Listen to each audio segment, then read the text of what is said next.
let's talk about it.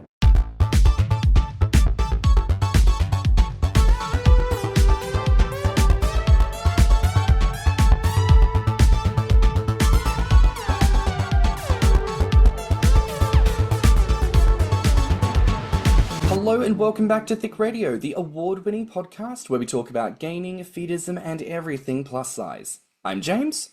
And I'm Tim, so let's get into it. Today we're welcoming to the show for the first time, we've got Silas. Hello, hello. Wonderful to be Hello. here. How are you, my love? I'm doing quite well. How about you? Doing good. Not doing too bad at all. Silas, is that an American accent I detect? Absolutely. It is an American accent. I thought we were talking about life in Bulgaria. Well, I think we are talking about that. But could you fill us in? You're based in Bulgaria for the moment? Absolutely. So, hello, I'm an American, but I've been living in Bulgaria for the past 2 years. So, kind of certainly have perspective on life in Bulgaria, but I would say in terms of a kind of all-encompassing understanding, obviously there's always going to be limitations there. So, of course, very happy to speak about my experiences, but yeah, I think there's certainly limitations, right? We've said this before with I think it was our Norway episode. Was that right, Tim? We had the Yeah. pleasure of speaking with Jack, gorgeous British man who's currently based in Norway. And I'll say the same thing now as we said back then. We reached out to a bunch of Bulgarian peeps and nobody replied. So if you are Bulgarian listening to this episode and you feel any type of way about the fact that we have a non-Bulgarian speaking on this episode, answer your messages. So, it's all good. We always do our due diligence to get the most appropriate people, especially as far as the culture ups are concerned. But in lieu of actual Bulgarians willing to speak their piece, we're glad to have you with us, Silas. So thank you for making the time to speak with us today. Of course. So where did you grow up and what brought you to Bulgaria? Yeah, so I grew up in New Jersey. I lived there for the vast majority of my life. Then I spent a few years living in Alaska, and then I moved to Bulgaria 2 years ago for a work opportunity. So, but I've always kind of had interest in living and exploring different places, and yeah, so Bulgaria is just where I landed for various reasons. And what do you do for work over there? I'm a teacher. Okay. Oh, that's awesome. I mean, I'd be curious to ask, and obviously culture up, we'll get into the usual affair in a sec, but, as an American living away from the homeland, how does your gaining journey tie into your relocation and discoveries there within? Absolutely. So I'm someone who, in life in general, really believes in kind of living with intention and kind of consciously making choices about how my life should be, or like, I don't know. I think in life, so many of us kind of just accept the lot that we're dealt, right? Like the kind of circumstances that we've been dictated and given. And so for me, it's really about like, okay, like let's being really purposeful about what do I want to get from my life? What do I want things to be? And I think in a way, gaining and moving abroad kind of are in that same category in my mind for that reason, right? Because it's kind of like, okay, if I just was in my natural state of what life dictated for me, I would be living in the US, right? And if I was just in the kind of natural state of my body, I would be naturally skinny. So kind of being really purposeful about, no, like I'm not just going to accept that. I'm going to actually take action and kind of shape my circumstances to match how I want things to go, right? And I'm not just accepting that script, I'm actually kind of flipping it. So for me, when I moved, I really was intentional. Like I'm moving, I'm kind of rediscovering myself, forming a new identity, and I'm gonna really, put effort into gaining along with kind of being abroad and kind of those things. So yeah, very much intermingled, I would say. And I mean, talking about how being based in America, maybe you wouldn't necessarily question a lot of those aspects of identity. Like, are there any particular aspects, maybe a bit more broader than gaining, but like Americanisms? Like, are there aspects of something that maybe you would hold as quintessentially American that have maybe been challenged as you've moved about the world? Well, I think honestly, maybe even somewhat the opposite. I think living in America, I kind of had this attitude of, okay, I'm American, but I'm not that American. I'm not going to be that American stereotype. And in a sense, living abroad for me drives home like, no, actually, like I am very American and actually maybe a greater consciousness, almost, I wouldn't say necessarily even pride, but just like sense of my own identity as an American, just because you're more aware of it when you are faced with difference, right? And I think gaining is kind of tricky with that because obviously gaining physically, I think, creates a difference with you compared to the average European, right? And so there is this sense in which, okay, like maybe being fat and gaining is also kind of asserting something about myself as an American. I don't know. Maybe that's also somewhat in my head, but definitely I think there's some kind of linkage there. I can certainly relate as an Australian now living in a place that is not the place that I've grown up. I certainly think that being away from home gives you a greater appreciation for what you came from. I can recall prior to moving that I found myself very despondent about Perth, my hometown, aspects of Australian identity, just being like, oh, you're in it every day, you learn not to care about it.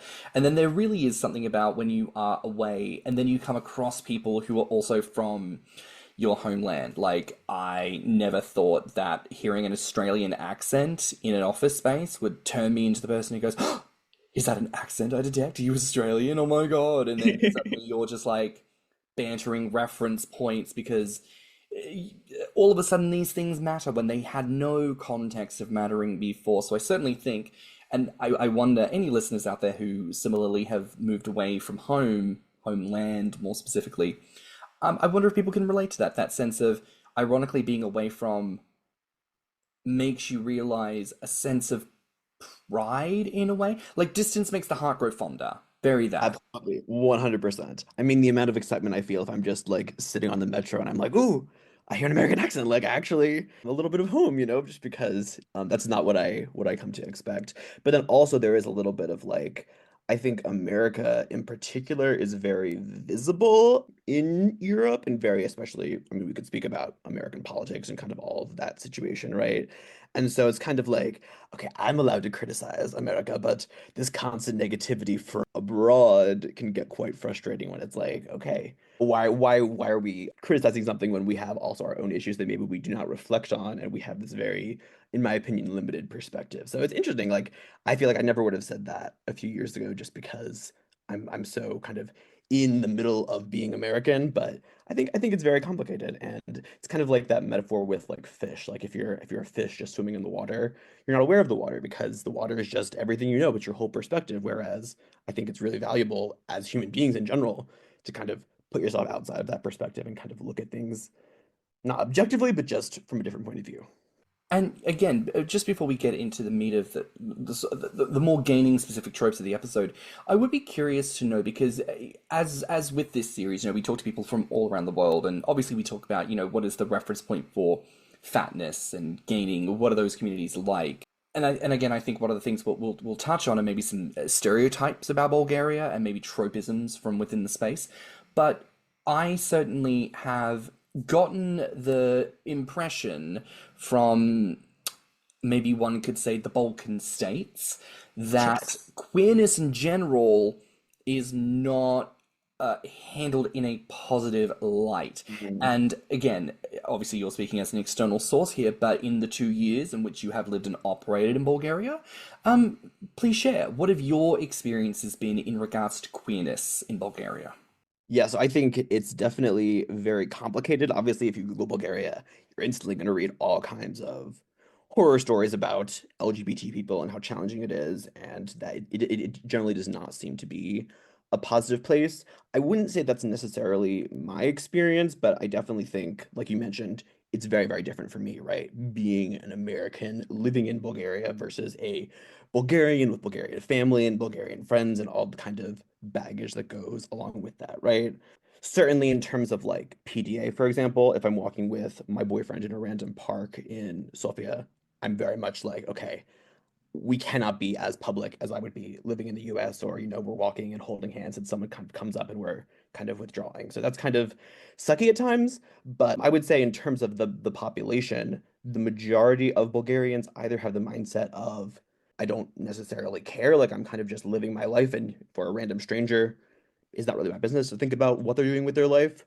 or maybe some of them do have opinions, but I think in public space generally would not show them. So I would say in my day-to-day existence, not something I think about, but definitely is something that I'm aware of politically and kind of in terms of there was, for example, a law passed this past summer prohibiting kind of a Russian style propaganda law. So we're prohibiting LGBT propaganda or the propagation of non-traditional views of gender and sexuality in schools, right? And so for me as a teacher, that's like so vaguely worded and kind of created a huge drama of like, are we even allowed to mention gay people existing? It's very questionable, and I think we still don't necessarily have clarity on that. So that is quite challenging. I mean, Tim, obviously I like to make jokes very much at your expense about your advanced extreme age, but as an elder millennial, who has Yes. more so than I think a lot of the younger people in our community, right? You can recall times where Matthew Shepard, hello, Yeah. right? Yeah. I Yeah. mean, how does that sit with you as a person who has seen such shifts within the acceptance of queerness, hearing that maybe in places in Europe where things are really having a little bit of this not positivity, how does that sit with you? What does that stir up for you? It doesn't sit well at all because what I'm afraid of is that the BS that's going on here is influencing everywhere else, and I don't like that. I don't like when American politics bleeds over into any other world politics because they do not need to be following our example. I don't give a damn how Americentric you are. Nobody else should be following our example. All right. So yeah, it doesn't sit well with me because it's like just because just because you see all this nonsense happening over here doesn't mean that you got to follow suit. Yeah. You It's know, and interesting. it's like, okay, when I was a child, a very young child, we had Reagan. Then after that, we had Bush Senior. Then we had Clinton. Then we had Bush Jr. Then we had Obama. And it's like, I watched, as a kid, it was like we had actually, if you happen to be squarely in the middle class in the 90s, it was probably for the most part okay for you. I'm not talking about family dynamics, I'm just talking about financially. So it's like you had a kind of a small golden period in the 90s, and then GW comes into office, all that shit goes away. Then along comes Obama, people get hopeful again, things start to get better, and then bam, straight into the mess we're in right now. And it's annoying to be old enough to have the perspective of like seeing how things shift, like watching the sort of undulation and the way that the pendulum swings, and knowing that all things in time pass, but at the same time, you're like, I don't want to have to live through this crap right now. Can't this wait until I'm in my 80s when I probably won't care as much? Tim, I wanted to say it's really interesting that you talk about, okay, Bulgaria following America's lead and that being kind of the like part of the reason that there's this kind of right-wing insurgency in Bulgaria right now, because most of the kind of right-wing Bulgarians would actually say the exact opposite. They would say, oh, LGBT propaganda is coming from the West, is coming from the EU, is coming from America, and part of being anti-LGBT is almost resisting Americanization or Europeanization, right? And Oh, just very, very I like see. that's the kind of rhetoric that's used. I don't necessarily think there's any So legitimacy to they're that. they're afraid Um, that they're going to be perverted, not that they have perverts among them, but that they would be perverted if okay, I get exactly, which is kind of complicated for me as an American coming in and like, okay, am I the propagator of LGBT propaganda from the West? Like, I think obviously not, You but I know can what? see how If you that can be walking perception. down the street minding your own goddamn business, not doing anything, not talking to anybody, just got your earbuds in, going to the grocery store, what the fuck ever, and some dumbass has the unmitigated gall to say that you're grooming just by being out in public. Fuck that. Yeah, I Like, think this does evidence the clear fact that it's all propaganda because it's not a consistent thing, right? Like one perspective says it is because of America and wanting to become the thing, and then another place is saying it's the opposite of that, right? But it's still coming to the same point. Like it's kind of proven the pudding that people will kind of just like pull on any string necessary to say, oh, this is why this is a bad thing, and therefore we're going to go ahead and do that, right? But I will say, like, witnessing the differences in queer expressions, like Australia versus the UK, that was interesting in and of itself because you wouldn't necessarily think there's a huge difference in the treatment of LGBT people or certain things, but there fucking is. I can recall 2022, we went back to Perth for my 30th birthday, and I had to make it very clear to my partner, there are parts in this town you will not hold my hand. We will not be demonstrating any form of faggotry, because I'm not about to get fucking hate crimed on the streets of this ugly ass town. Like, because there are places where this shit is still going on. And then my first gig when I moved to the UK was working in a gay nightclub, and the barback was a straight dude, and we were all in fucking jock straps and high top boots serving cocktail, and I'm just like, I felt so unsafe. I was like, what are you doing here? Why are you here in this space? I felt so unsafe. And then someone had to pull me aside and check me real quick and be like, no, no, no. I understand where you're coming from because you're Australian. You need to know you're not in that country anymore. You're in this country, and in this country, the straights, even if there are the crazy ones and the homophobes, they're not working here in this nightclub. So you need to not do that right now. Mm. So I think it is good to kind of have this discussion on those cultural differences. I would be curious, are there any other aspects of your particular experience being someone who's emigrated to Bulgaria, someone who's working there, living there, a queer person? Are there any other aspects that you think are worth digging into before we get into the gaining of it all? Well, I would like to finally mention, I mean, I know I kind of described the challenges of being LGBT or queer and living in Bulgaria, but I think that is a reductive description. I think especially for the average young person, for example, like most young people are really, I mean, driving the path forward, and they bring me so much like hope for the future, right? I mean, under the age of 20, under the age of 30 even, they're a lot more progressive and a lot more receptive. And so I do have hope that Bulgaria is trending in the right direction. At times it feels like, hey, we're making all this progress and then we're sliding back in moments, but I think things are improving, even just comparing 10 years ago to now, right? And so I do have hope for the future. I don't want to say, oh, wait, we're just like an oppressive regime or something. That's not the case in Bulgaria. You can live your life freely, mostly undisturbed. There's just this kind of insurgence of hate happening, especially in the past few years. Apart from that, I really love life here, though. I mean, I'm extremely happy. Beautiful parks, amazing public transit, really warm people who kind of maybe the plus side of what I was saying earlier about wanting to kind of maintain Bulgarian identity is that I do think Bulgarian culture kind of is maybe more preserved than in some parts of Europe in terms of kind of traditions, and yeah, there's just lots of really great things about being here. Which is interesting you say that because we do have a question about misconceptions about Bulgaria. And to be fair, I don't know really anything about the country, but there's kind of this American stereotype about what Eastern Europe is like, Absolutely. because of like, and I have to assume it's because of the GIs that were stationed there that then came back with stories of like, what Eastern Europe, but it was the most heavily bombed. It was the most heavily war torn.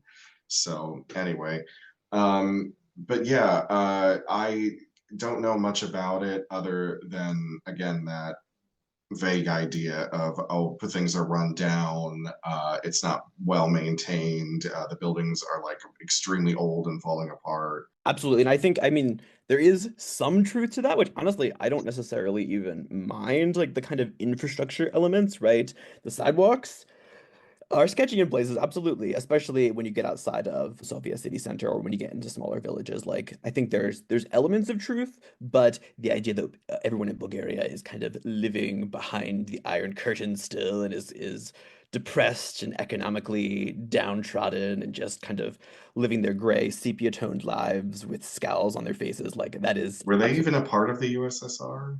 I don't remember They that were even. not technically. So they did Yeah. have a socialist government, so they were kind of Oh, yeah, they satellite did. state, but they were not themselves. And in fact, Bulgarians would get very sensitive if you said that they were part of Russia or saying that they're kind of just, basically the same as Russia. That is not the case in Mm. Bulgaria. So normally we kick off these episodes by asking what the day-to-day culture is like. And let me put this to you again, reflecting on as an American, I'd love to know, like, what is the day-to-day culture like comparative to what maybe an American Westerner might expect? How is it different in Bulgaria? Yeah, so I mean, day to day, I think honestly, I mean, I've been to many places in the world. I think the majority of people go about their business in much or more or less the same way most places. So obviously there are differences, but like at its core, humans are humans. I don't know that things are that drastically different. I do think people here are very kind of focused on themselves in a way that I like. So for example, if I'm just walking down the street and I just was smiling and saying hello and good morning to everybody, saying zdravete, that would not fly. Like that would be very out of place. People are very much like focused on their own business and their own lives and not engaging with strangers in that way.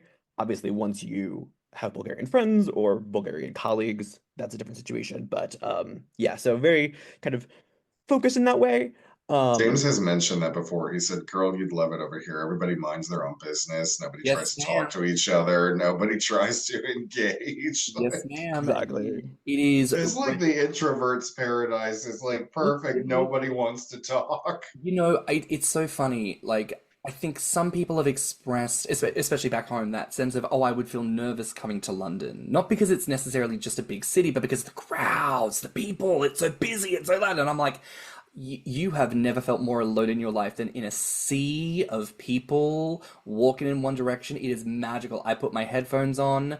I am like a little fish in a big old school swimming about the place. It is marvelous. I love it. Don't talk to me. Leave me the fuck alone. I will punch you. Don't at me. Truly. Like, people who are like, oh, but sometimes people smile on the tube. That's a psychopath. You stay far the fuck away from them and you get to be nice. Like, don't. Absolutely. Yeah, yeah. So I feel you on that one. Do not on the metro, do not acknowledge me. I do not exist. You do not exist. We are just coexisting as best we can to get through this moment, right? But also I think I don't know. I mean, there's a lot of great things about Bulgarian culture. I love the park culture. I love going out on a Tuesday afternoon and just seeing everybody kind of out and enjoying nature and kind of connecting with one another. It's really nice. But how is the culture, and obviously we've, as we were saying, explored about queerness a bit, but how is the culture like when it comes to fatness, being fat, Mhm. becoming fat, body positivity, gaining, and all of that? What's the narrative like in Bulgaria? So I would say the average Bulgarian is fit, of course. It was interesting. I was looking up stats earlier today about like Bulgarian obesity rates compared to other European countries because I genuinely did not really know. Like, I feel like to me it just seems like we're somewhere in the middle, and I think that probably is true looking at the stats. I do occasionally see fat people. I definitely see fat people more than I would in some parts of Europe, somewhere like Italy or France, for example. I think there I see noticeably fewer fat people when I visit versus here. Occasionally I do. But especially with younger Bulgarians, I think there's a lot fewer, and younger Bulgarian men especially have this kind of growing obsession with fitness and being macho and working out. And so I do think there is that element. And then Bulgarian kind of, I mean, I'm living in Sofia, so it's a limited perspective, but Bulgarian food is relatively healthy. Bulgarians tend to get a decent amount of exercise in terms of walking around. And I think in general, maybe also this is somewhat of a holdover from socialism, like value health and kind of being fit. Maybe, I mean, I don't know about the history of this exactly, but kind of the idea that, okay, under socialism, your body is commodified to an extent, right? Like you need to be physically healthy in order to be a good, efficient worker. So maybe that kind of is still influencing the culture a bit. But yeah, definitely, I would say negative towards fat, but also like we're saying, people are going about their business. So if you're just existing as a fat person, no one would dream of like making some negative comment towards you or, interacting with you negatively. They might just kind of, I mean, at least not more so than they already would, right? They might just kind of go about their business or just ignore you, to be honest. And what about resources then? Like, is it relatively easy to find larger size clothing in Bulgaria, or is it? Because it's kind of like that with the UK. And I'll say this again, and I'd love to remind people of this. I am not unaware of my size and the fact that I am not the largest person around. However, clock it at around 220 pounds. I am already at the upper end of what common fast fashion can provide me. I am already at the point where I am looking at online retailers for clothing in a 2X and above. Right? So, and that's in the UK where you think there would be a lot of things, but there isn't necessarily. So, Yeah. what is all that like in Bulgaria? So in general in Bulgaria, I would say whenever I'm looking for something really specific, I have challenges at times. It's sad to say, but I kind of do miss like a Walmart or a Target or just some kind of these mass stores where obviously it's not good that they exist, but things are very much in little individual stores here and there and kind of hunting down what you're wanting can be a bit of an ordeal at times. But yes, finding bigger size clothing, I'm not that huge.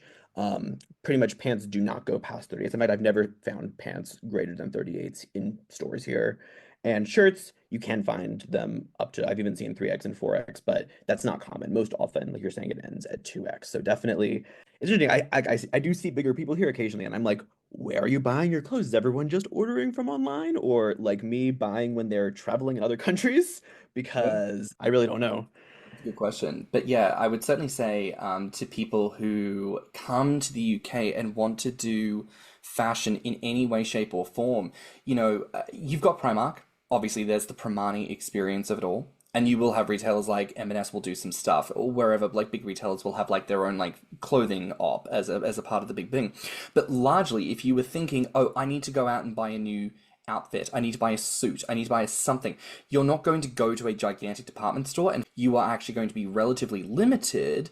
And actually, it's going to be a case of you need to maybe make a list of like 8 to 10 different stores, like everywhere that you can find them, and then you've got to set yourself up with a little route, and then you've got to make sure that you can get to them all within all the hours and outline time to walk and get there and then explore and talk to the person and see if they've got more things, and then if they don't, thank you very much, I might come back, goodbye, and then off to the next thing. Like, it is really quite a more involved process, I would say, than just being able to buy bog stock from wherever. Exactly. And like I said, whenever I travel to the US, I'm like, I'm bringing my empty suitcase, and then I'm gonna come home and I'm gonna have my suitcase full of sizes for now, and then maybe even planning a bit for the future just so that I will not have that issue. But yeah, it really, and similar to you, I'm really not that big. So the fact that I'm already at that stage, I can't even imagine for someone who's 300, 350, 400 pounds, like it must be such a challenge finding clothes here. Normally, we would ask how you view gaining in more heavily represented places, but obviously, because you come from America, it's a bit of a moot point. So, let me ask more directly about the gaming community itself in Bulgaria. What is the local scene like? Yeah, that's interesting. So I think to the question that you almost asked, right? I actually think in terms of being fulfilled and finding gainer friends, I've been more successful in Bulgaria, but that is very much not because of the size of the scene here. So this, I mean, the scene basically is non-existent. I would not say there's none, but yeah, definitely single digits in terms of people who are active, have face or photos in some capacity, have a willingness to at least show who they are, and are willing to meet. Like, there's very, very few, and the vast majority of them are in Sofia. Now, to be honest, gay dating here in general is not amazing, so it's possible that that's part of the reason why. But also, I'm not sure about English levels. Obviously, most people do speak English here, but past, I would say, 30 or so, they actually were not taught English in schools. So they were taught Russian instead. So younger people, like I definitely noticed there's a higher percentage of younger people on apps like Grommr or kind of in the scene online as opposed to people in their 40s, 50s, even 30s to an extent. So yeah, I would say there are people, and like I've made some great friends. I found my partner here through Grommr, so like there are people, but it's not a high percentage. So since moving there, what's your favorite? So like, and totally like Bulgarian. So like anything traditional or anything street food. Like, so what's your favorite like snack? Your favorite drink, whether it be something alcoholic or non-alcoholic, and your favorite meal.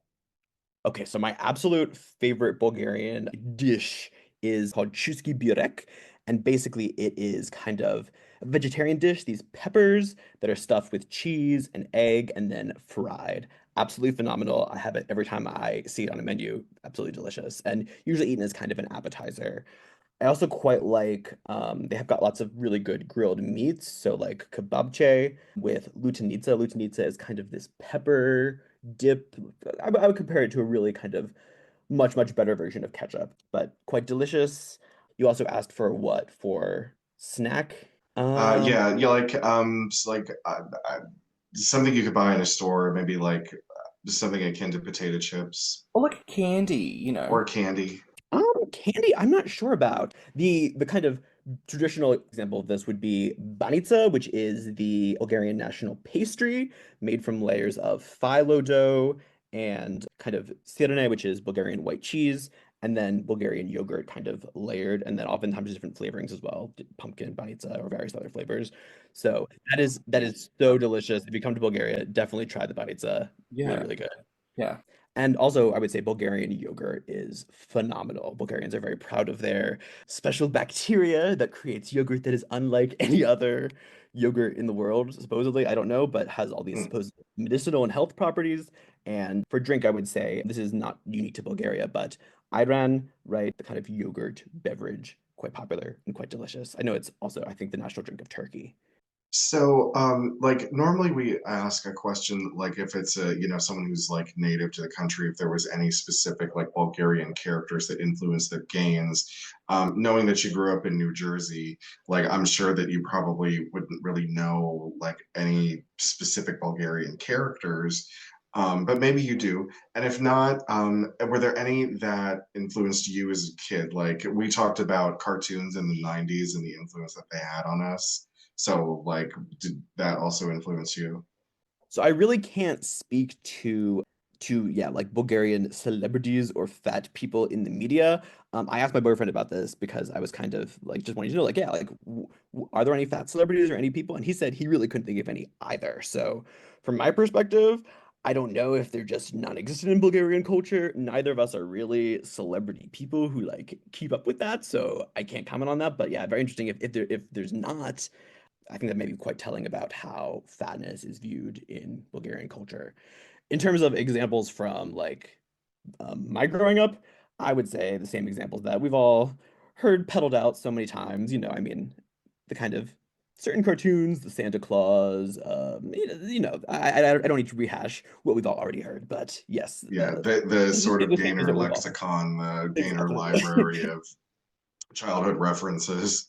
So, have you learned much Bulgarian in the time that you've lived there? Like, would you be able to like single out like if you were going to compliment somebody on their gains, or a part of their body that you find really erotic? Like, do you know how you would say it? Yes. So I'm not by any means fluent in Bulgarian. I have been studying, but again, I've lived here 2 years. Bulgarian is a Slavic language. It uses the Cyrillic alphabet, right? So obviously, grammatically quite different from English, quite challenging. I am working on it, but I do have some words. So I would say the word polnichuk, meaning like kind of chubby, but I think it has a more positive connotation. I would say that's definitely probably one of my favorite Bulgarian words in terms of describing fatness positively. And then I also asked my boyfriend this question. He said the word shkembe, which means kind of like a gut or a pot belly, is one of his favorite Bulgarian words. So those are the Hmm. two that I would leave you with. I don't have any Shkembe. expressions or anything along those lines because still in the process of learning, but those are Mhm. both decent Shkembe, options. I like that. I mean, I know you've expressed that the community is not necessarily, again, right? Like, it's not necessarily that big. It's more collective in a certain space. Um, if you could influence any specific changes on the Bulgarian gaming community, what might you want to introduce to the space? I would love for us just to have, and I'm sure you've heard this, every single person you've spoken to about this, but just more of an active community. Right now, like I have good relationships with individuals from this community. I have my partner, obviously. I have friends who I, do keep in touch with, do occasionally meet up with. But instead of just being individuals meeting, it would be nice to get to the point where we actually do have a larger community. And the kind of sad thing is, there are people like, I mean, if you go on Grommr and look at Bulgaria, there are some people who have profiles, and there's so many kind of blank profiles and people who are not engaging and not able. And in fact, I've even talked to some of those people. I've even met up with some of those people. So like, you can make that happen. So just seeing those people finding the peace within themselves, accepting who they are, accepting their attractions, and coming into the community and having that infusion of potential would be so wonderful to see. But I think it's going to take time for that transition to really occur, right? Like trying to make sure that people's first interactions with the community are positive and like in a way I feel like living here I'm almost kind of a representative of gaining from America, from the West, from this place. I mean, you alluded to this earlier, the idea that okay, we have this really fantastical image of life in America and how everyone is just constantly able to just pig out whatever they want to and just, fully go into gaining and not have any challenges. And I'm like, no, like that's everywhere to an extent, maybe to varying degrees, maybe to manifesting itself in different ways, right? But I think it's very true. Like I think as a global community, we could kind of also serve to come together, and I think that's true in Bulgaria, but true also everywhere, really. Yeah, I think it's good to consider yourself as an ambassador when you go forth and into the world because you never know what people's prior experiences are, and you also don't know what's coming after you, right? Like, as far as you know, you might be the one and only. And so you then have to consider, like, well, what do I want to be to this person? Right. I think, and certainly we seem to see this a lot in modernity. People really have that thing of like, I don't owe you anything. I'm just going to be my fullest self, and if that rubs you the wrong way, like, too bad. And I do think, to an extent, sure, be your full authentic self, but also I do think when we're trying to build community, and a lot of these interactions are really founded on having positive interactions with one another, it does behoove one to be more considerate of putting forth a sense of positivity than not. And I think it's funny you mentioned being, a positive representation for Americans, because honestly, when I think about the idea of an American, like, sort of in the world, I just think about the fat woman from Dead Rising 3. I Do you know the one I'm referring to? do not think so. I'll show you this video afterwards. Maybe we'll use that as the cover. No, we wouldn't use that as the cover image for this. It's not a good point, reference point, I will say, but no, no, I totally get that. I mean, like we spoke earlier, right? Like as an American living abroad, there are certain associations of what an American is, and I think the same goes for gaining, absolutely. Like wanting to represent yourself, your community, your identities in the best way possible, not to be that stereotypical ignorant American, not wanting to be that stereotypical kind of Grommr citizen who is just super self-interested and not kind of benefiting those around them, kind of wanting to be the best person you can be for the world, I think is absolutely true. Are there any aspects about life in Bulgaria, whether from a more specifically queer lens or a broader fat lens, that we haven't necessarily dug into yet that you'd like to chat through? I guess I would just say like life here is not miserable, that there is like, something there's a lot good in the world. And like I think obviously I think many people would not be happy living in Bulgaria. Many people are not happy living in the US, right? So like trying to find what benefits you can. I guess the only thing I would say apart from that is that maybe I do feel like I have some really great connections and kind of like friendships from living in Bulgaria. And I think that that's something that you might not like, you maybe can't quantify that, but like I feel more of a sense of community with many of the Bulgarian gainers than I did ever Mhm. with any of the gainers living back in the United States in terms of closeness. Maybe part of it is being such a small number of people, right? Kind of every time there's a new person, it's kind of exciting and there's the kind of energy behind it. But I really think there's a lot of potential here, and I'm really, really grateful for the connections that I have here. I mean, my life here is so much better than I ever was living in the US, and it's been so fulfilling and so wonderful. And I can't necessarily quantify why that is, but for me at least, definitely the case. Hmm. I mean, I think it's kind of like what we said at the beginning, like distance makes the heart grow fonder, and when you're away from something that you had, all of a sudden you're made far more aware of the greatness, shall we say, of what you had, if you were maybe focusing on the not so great parts at the time. And I think the same could be said for community. I think there are a lot of people who are based in the UK and in America who feel very disadvantaged because they're not necessarily part of a specific clique or a specific group of gainers in their local community that they wish they could be a part of. And I do think that sometimes we have a tendency, because we have ultimately a greater inundation of opportunities in such countries to have experiences, that maybe we don't approach them with the same kind of clarity that people do otherwise in other locations. So maybe a trip abroad would help a bunch of other gainers, or maybe it wouldn't. Who can say? But 100%. I mean, that's something, this is a real frustration that I have with the gaming community at times, that they have the attitude of, okay, I'm trying to get fat, so I'll just stay at home and spend all my money on food and kind of not put myself out there and not explore and think that's not for me and that I'm not able to kind of venture outside of this sphere because I'm a gainer, because I'm purposely making myself bigger, because that's my priority in life.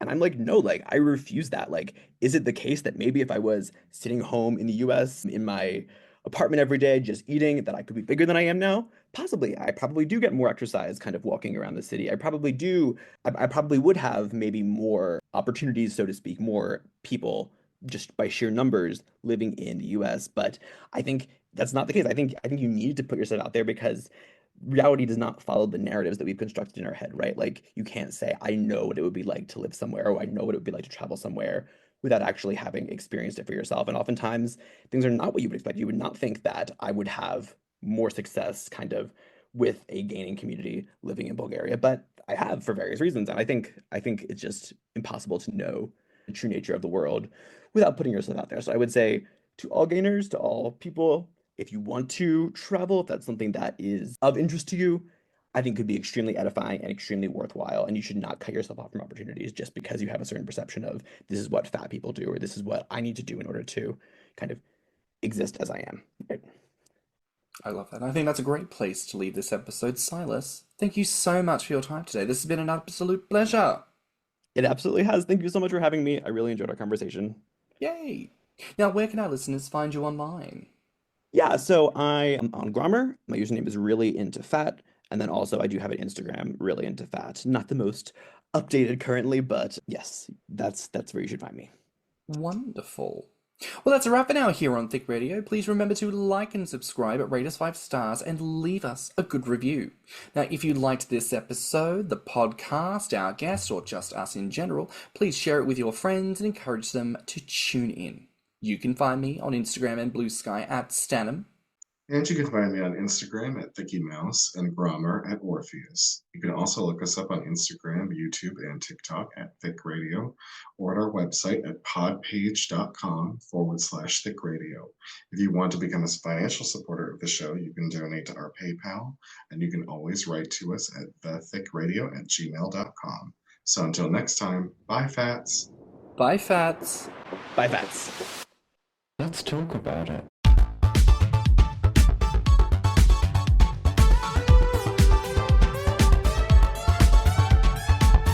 Thicc Radio is a Spotify podcast. Artwork, media design, editing, and production by James Heinzen. With original theme music by CYMK.